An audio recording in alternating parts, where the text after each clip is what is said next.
Hello, everyone. Welcome to Say It. Hey everyone, so happy you are here with us today. I am Mike. And I am Sarah. Sarah, how has your week been? Honestly, very busy. I have been helping a colleague prepare for a job interview all week. Oh, that is kind. How did it go? It went well, actually. She got through to the second round. That is great news. It is, but something funny happened during our practice sessions. She kept saying, I want to do a good impression on the interview panel. Do a good impression. Every single time. And then she also said, I did a mistake in my last interview, and I want to avoid that this time. I did a mistake. And I realized both sentences sound completely fine, but both have the wrong verb. Really? Both? Both. And that is exactly what today is about. Do, make, take. 3 verbs every English learner uses every single day, but almost everyone is mixing them up without realizing it. And by the end of this episode, you will know exactly which one to use. But before we start, please like and subscribe to Say It. Every new like and subscriber motivates us to prepare more episodes for you. Now, let us get into it. Okay, so do, make, and take. 3 verbs used every single day and constantly mixed up. Why do you think people mix them up so much? Because in a lot of languages, one verb covers all 3, so learners translate directly from their own language and pick the wrong one. That makes sense, actually. But here is the good news. There is one rule that covers most of it. Just one? Just one. Are you ready? Ready. Do the work, make the result, take the experience. Say that again. Do the work, make the result, take the experience. Okay, I like that. But what does it actually mean? Let us take them one by one. Do is about the action itself, the task, the process. You're performing something, but nothing new is created at the end. Like, do the dishes, do research, do exercise? Exactly. When you do the dishes, no new object appears. The dishes were dirty, now they're clean. The task is done. That is do. The process, not the product. Perfect. Now, make. Make is about results. Something new comes into existence. Something that did not exist before? Exactly. Make coffee. Before, no coffee. After, coffee exists. Make a decision. Before, no decision. After, there is one. So make actually creates something. Always. Even when it's not physical. Make a mistake, the mistake now exists. Make progress, progress is happening. Something new always appears. And take? Take is about experience. Something is already there, and you choose to step into it. Step into it? Yes, take a shower. The shower is already there, you step into it. Take a break. The break is available, you choose it. Take a risk. The risk exists, you accept it. So with take, you're not actually creating anything, and you're not just performing a task either. Right. You're engaging with something that's already available, reaching for it, stepping into it. Do the work, make the result, take the experience. And if you're ever unsure, ask yourself one question. Which question? Did something new come into existence? Yes, make. No. Then ask, am I doing a task or stepping into an experience? Task, do, experience, take. That's it. That's the whole framework. I genuinely wish someone had told me this years ago. Same. Let's make sure our listeners have it earlier than we did. Okay, so let us put that framework to work, starting with do. Do, the worker, the task, the process. And remember that sentence from the beginning of the episode? I did a mistake. Let us apply the test. Did something new come into existence? Yes, a mistake was created. It now exists. So that is make, not do. Exactly. I made a mistake. Always make, never do. So the task actually works. It really does. Okay, so when do we actually use do? Think about your day, the things you have to get through, the tasks on your list. Do the dishes, do the laundry, do the cleaning. Do the shopping, do the cooking, do the ironing. Just hearing those words is exhausting. Welcome to adult life. And at work, Same pattern. Do research, do a report, do a project. do a good job, do your best, do overtime. Do business, do an interview, do the paperwork. None of them create anything new. Right. The research gets done, the report gets written, the dishes get clean, but nothing new appears in the world. The task simply gets completed. What about personal things like exercise or getting ready? All do. Do exercise, do yoga, do your hair, do your makeup, do your nails. I do not do my nails personally. But you understand the pattern? I do. And there's one more thing about do that I think is really interesting. Which part?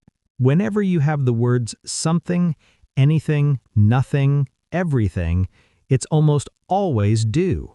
Always. I need to do something about this. Is there anything I can do? She did nothing to help. He wants to do everything himself.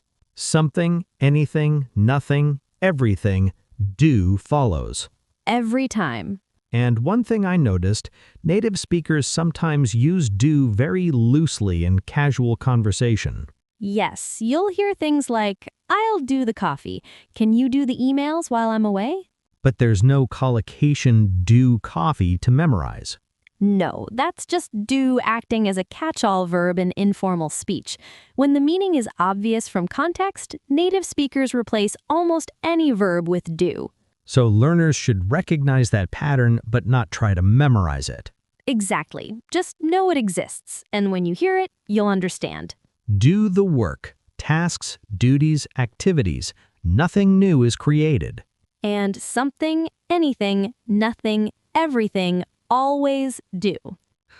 Got it. Now I want to go home and do absolutely nothing. After we finish the episode. Now let us talk about make. Make, the creator, the result. And before anything else, that second sentence from the beginning of the episode. I made my homework. Apply the test. Did something new come into existence? Homework is a task, a process. Nothing new is created when you do it. Exactly. So that is do, not make. I did my homework. Always do, never make. Right. Make is for results, things that come into existence because of the action. So what are the most common ones? Think about communication first. Every time you produce something in speech or writing, it is almost always make. Make a phone call, make a suggestion, make a complaint. Make an excuse, make a point, make an announcement. Make a speech, make a comment, make a request. All of them produce something. The phone call happens, the suggestion exists, the complaint is made. What about decisions and plans? All make. Make a decision, make a plan, make an appointment. Make a reservation, make a list, make a promise. And one of the most used phrases in English, make sure. Make sure everyone has a copy. Make sure you arrive on time. Everywhere, every day. What about food? Food is make. Make coffee, make dinner, make a sandwich, make a cake. Before, no dinner. After, dinner exists. Exactly. The result test works perfectly with food. And money, progress? All make. Make money, make a profit, make progress, make a difference, make an effort. Make friends, make an impression, make someone feel welcome. Yes, and notice none of those are physical things. No object is created, but a result still appears. A friendship, an impression, a feeling. So make goes beyond physical creation. Much further. Any result, any outcome, any effect. If something new exists because of the action, it is make. And one phrase that surprised me when I first learned this. Which one? Does that make sense? One of the most common phrases in English. Nothing physical is created, but understanding is produced. A result appears. That is make working at its deepest level. Not just creating things, creating effects, creating understanding, creating outcomes. Make the result. Something new always comes into existence. Physical or not, if it's a result, it's make. Does that make sense? It really does. And that brings us to the third one, take. Take, the experiencer, the one who steps in. With do, you perform a task. With make, you create a result. With take, something is already there, and you choose to engage with it. Choose to engage with it. Yes, think about take a shower. The shower is already there. You did not create it, you just step into it. Or take a break. The break is available, you reach for it. Take a risk. The risk exists, you accept it. Take a taxi. It is there, you board it. So with take, you are always moving towards something, reaching for it, stepping into it. Exactly. That is the signature of take. So what are the most important ones to know? Let us start with rest and personal time. Take a shower, take a bath, take a break, take a nap. Take a rest, take your time. That last one is beautiful, actually. Take your time. There's no rush, no pressure. The time is there, use it. I love that phrase. Then transport. Take a taxi, take the train, take a flight, take a bus. You are boarding something that already exists, stepping into it. Exactly the take signature.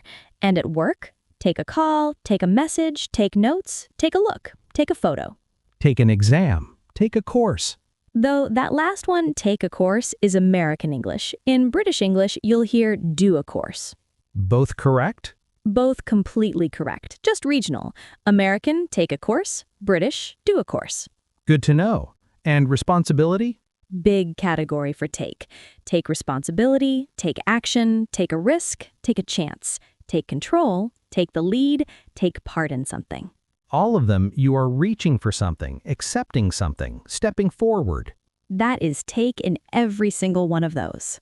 Now, I want to ask about something. Have a shower, have a break, have a look. Are those wrong? Not at all, and this is important. Really? Really. In British English, have a shower, have a break, have a look, completely natural, preferred even in casual conversation. So if someone has been saying have a shower their whole life, they're not wrong at all. Take a shower is standard in American English. Have a shower is perfectly natural in British English. so no one needs to switch. No one. Both are correct. Context and region decide. That's actually a relief. It should be. English gives you options sometimes. Take the experience, step into it, reach for it, accept it.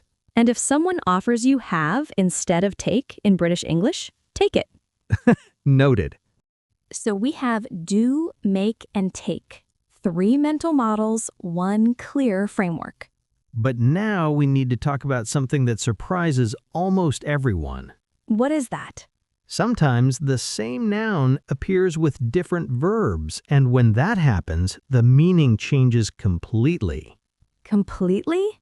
Completely, not just the grammar, the actual meaning of what you are saying.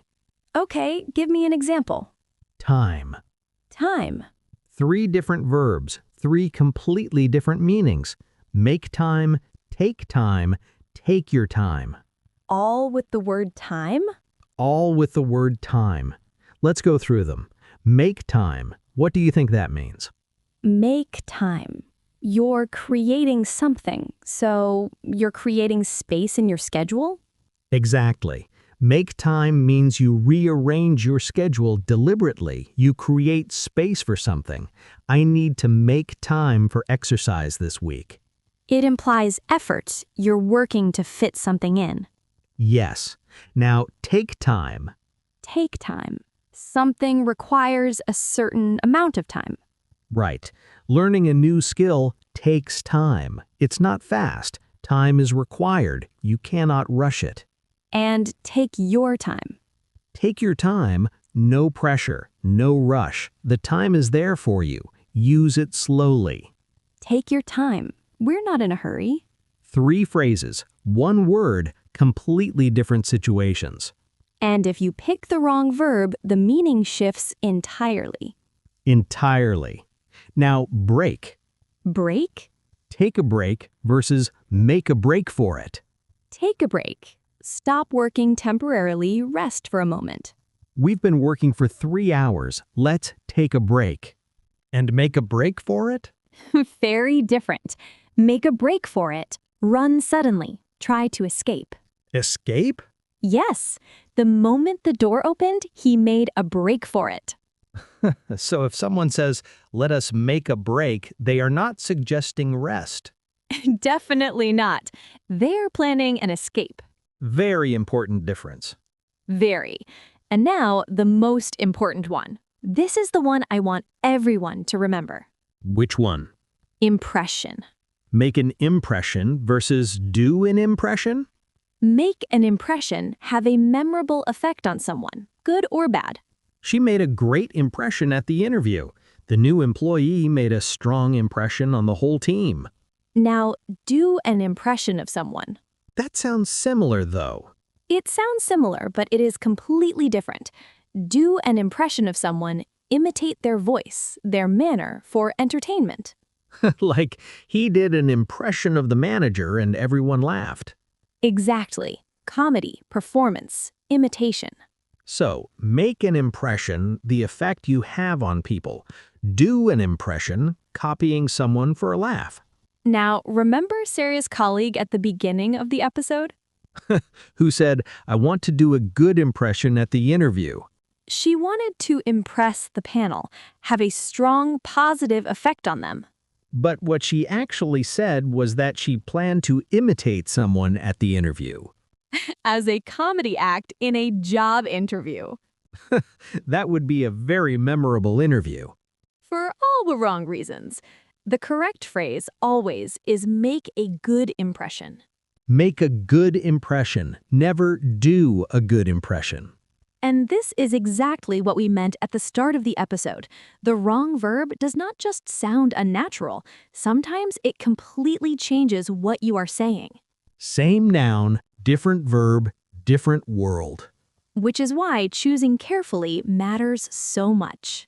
So, same noun, different verb, different meaning entirely. And now let us talk about the mistakes, the exact sentences that go wrong most often. The ones people say every single day without realizing. 4 of them, and we will apply the framework to each one. Starting with the first one, and we already solved this one actually. Which one? I did a mistake. The test. Did something new come into existence? Yes, a mistake was created. It now exists. So I made a mistake. Always make every single time. And the second one also solved earlier. I made my homework. Homework is a task, a process. Nothing new is created. So I did my homework. Always do, never make. Those 2 are the most common and honestly the most fixable once you have the framework. Now, mistake number 3. Which one? Make a shower. Make a shower. Very common, especially for learners who translate directly from their own language. Apply the test. Did something new come into existence? No, the shower is already there. You are not creating it. You are stepping into it. So that is take. Take a shower. Or, as we discussed previously, have a shower. Both are correct. Take a shower, have a shower. Never make a shower. Unless you are an architect and you are literally designing one. Fair point. Mistake number 4, and this one surprises people every time. Which one? Do a presentation. Now, most people would think, well, a presentation is a task, so it should be do. That is exactly what the logic says. But the correct verb is neither do nor make. Really? Really, when you present something to an audience, you are delivering it to them, giving it to them. Give a presentation. Always give. She gave a presentation to the board. He is giving a presentation tomorrow morning. So the framework does not always cover everything. Honestly, no. Some collocations simply have to be learned, and give a presentation is one of them. But the framework covers most cases, and for the exceptions, you build your vocabulary over time. Exactly. The framework is your foundation. Experience builds the rest. So, 4 mistakes, 4 fixes. I did a mistake, wrong. I made a mistake, right. I made my homework wrong. I did my homework right. Make a shower, wrong. Take a shower or have a shower, right. Do a presentation wrong. Give a presentation right. And the 2 questions that help you get it right every time. Did something new come into existence? Yes, make. No, task or experience. Task, do. Experience, take. That is all you need. Now let us hear everything working together in a real conversation. Roleplay time. The scenario: Monday morning at the office. Mike and I are catching up before a big week begins. I have a client presentation coming up. Mike has a project deadline. Let's go. Morning, Mike. How was your weekend? Honestly, I did not do much. Just stayed home and did the laundry, did some cleaning, tried to rest before this week. Smart. You are going to need it. Big week for you? Huge. I have to give a presentation to the client on Thursday. Have you started preparing? I have been doing research all weekend, actually. Still need to make a few decisions about the structure. Take your time with it. Thursday is still a few days away. I know, but I really want to make a good impression. This is a big client. You will. Just do your best and make sure everything is clear and simple. And your deadline? Friday. The whole team is going to have to do overtime this week, I think. Have you made a plan yet? We made a list of everything that still needs doing yesterday. Now we just need to take action and get through it. You will make it. I am sure of it. Take it from me. Deadlines always feel impossible until they're done. And then you make the next one. Let's pause there. Did you notice how many times do, make, and take came up in that conversation? Let's pick some out. You said, I have been doing research all weekend. Do. Research is a task, a process. Nothing new is created. Do research. And make a few decisions about the structure. Make. A decision comes into existence. Before, no decision. After, there is one. Take your time. Take. The time is there. You are choosing to engage with it slowly, no pressure. Make a good impression. Make. The impression is a result, an effect you have on someone, something that comes into existence in their mind. And give a presentation. Not do, not make, give. Delivering something to an audience. And we naturally got it right every time. Because that's what happens when the framework becomes natural. You stop thinking about grammar. You just speak. That's the goal, right? Always. Not to think about rules while you talk, to just talk. And that is exactly what today was about. Getting these 3 verbs so clear that you never have to think about them again. So, let us lock it all in. Fast. Do, tasks and activities. Nothing new is created. Do the dishes. Do research. Do your best. Make. Results. Something new comes into existence. Make a decision, make a mistake, make coffee. Take experiences. Something is there and you step into it. Take a break. Take a risk. Take responsibility. And the 2 questions. Did something new come into existence? Yes. Make. No, task or experience. Task, do, experience, take. And remember, same noun, different verb, different meaning entirely. Make an impression, do an impression of someone, not the same thing. Now, your challenge. Think about your week ahead. Write 3 sentences in the comments. One with do, one with make, one with take. Your real life, your real sentences. We read every single one. If this episode helped you, share it with one person who's learning English. And subscribe to Say It so you never miss a new episode. See you there. Take care, everyone. Bye, everyone. Bye.